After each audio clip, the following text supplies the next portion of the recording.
Xtra debate September 1st? What's the point? We are now on April Fool's Day.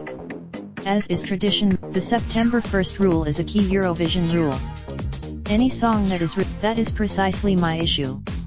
It doesn't make sense. Why do we have a rule that is still in place that was so recently bent?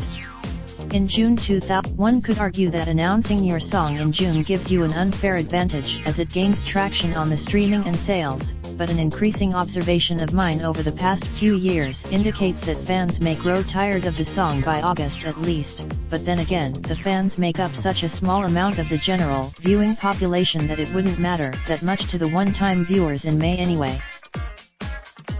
You could also say that choosing too early doesn't give time for a better song to come at a later date, or you could on the other hand be accused of not choosing the song that was released before the September 1st compared to the song that was revealed after the date. Time is also a major factor on how a song is perceived. A new music trend, but that's my thoughts on the matter. Now I will hand over to some of my learned colleagues. Long gone are the days of the FREU-of-credits.com song contests that I loved so much.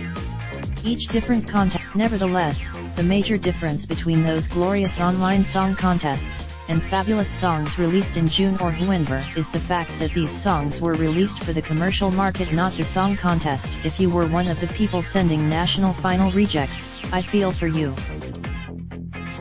For the real thing, however, I think the rule of September 1st works well. It gives the broadcast. I disagree with Nathan regarding small countries such as Georgia or Montenegro. These countries we have to understand that there are countries that select their songs internally, versus the national final.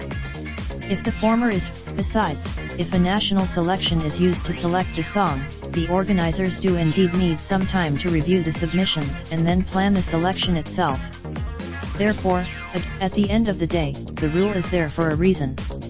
It should be followed. I agree with Ivis. Although I love the contest, we all need some downtime. Frankly, there is a distinction between releasing a song commercially and releasing it for the purpose of the contest. Setting up a time. This argument is particularly strong for nations like Sweden or Germany, who generally favor national finals. These national picture this. Duncan Lawrence, yes, the song is 26 years old, but there is no rule specifically ruling it out. In response, there are a few glaring outliers, though, from Poland. In the run-up to COPE, while you could certainly question the ways in which dedication to the contest played a role in each act's respective selection, both entries suggest an element of convenience. It makes absolute. What do you think?